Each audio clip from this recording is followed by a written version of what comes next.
should be the foundation of everybody's workout program. If you're a beginner, these are great to build strength for your everyday life.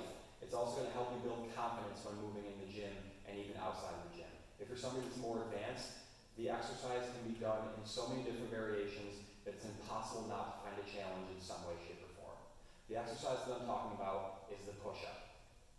I want to talk about the push-up because I see it done, and most of the time people are just thinking about getting to the bottom of the movement and then pushing up. In theory, that's basically what we want to do, but there's so many muscles involved that we want to activate and protect throughout this movement.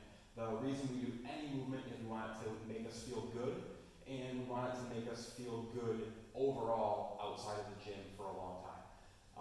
Longevity is the goal, okay? So when we're doing a push-up, doing it with control while we lower down is important. So you're going to see, I'm going to be at the top of my position. My hands are about shoulder width apart, and you can see my back is like spread wide, right? So my shoulder blades are protracted. When I lower down like this, my shoulder blades retract. And then I'm going to press back up to protraction, okay? That's an individual movement on its own, but it's also part of the push-up. You're going to notice when I bend my arms, or when I lower down, the first thing that happens is my shoulder blades retract, and then I bend my arms, but I'm keeping this strength in my scapulas. I'm keeping this engaged back here, and then I push up. Okay, so maintaining control of your scapula throughout the lowering phase is very important. You're going to keep that engagement. When you get to the bottom, you can slightly pause and then press back up. Okay, so I'll show you again. I exaggerated it on the first one just so you guys can see.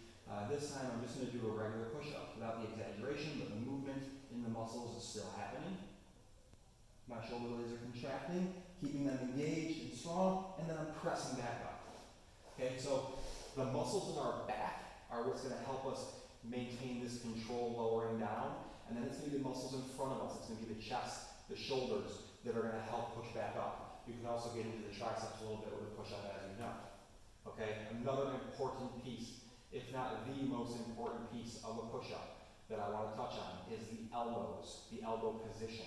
Okay, I see a lot of push-ups where people are flaring the elbows out like this. You can get that movement done.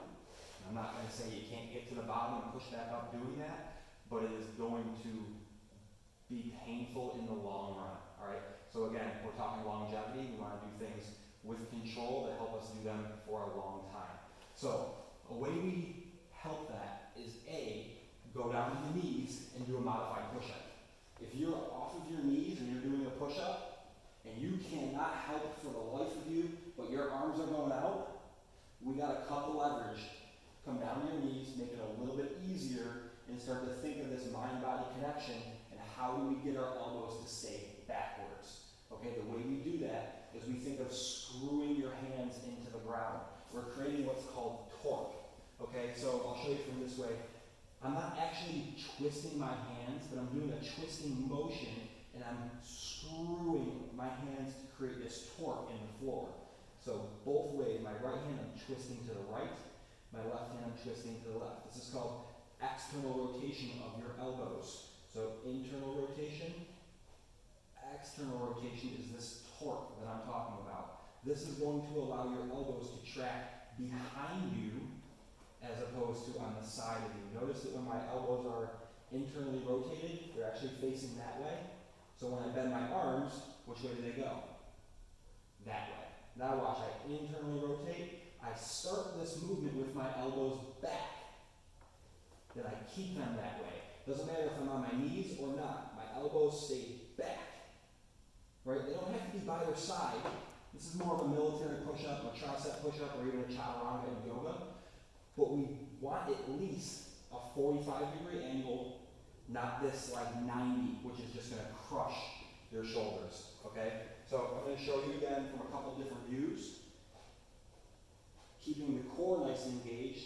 So I'm squeezing my glutes, I'm keeping my body in one straight line as I twist my arms out and I lower down with control of the scapula, torquing my hands, and then pressing back up. Notice that my body stayed in a straight line the entire time.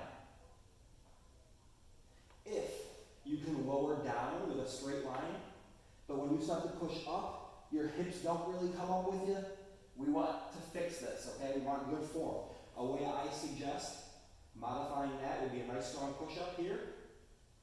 Drop to your knees, engage your core, keep your back flat, and press up. Come off the knees, lower down, make sure the elbows are going back, there's torque in the hands. Drop to the knees, keep the back flat, press up.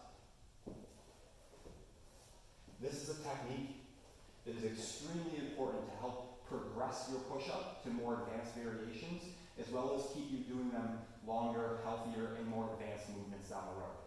So I hope this video helps.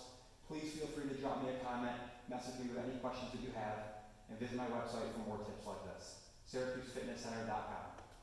Thank you and have a great day.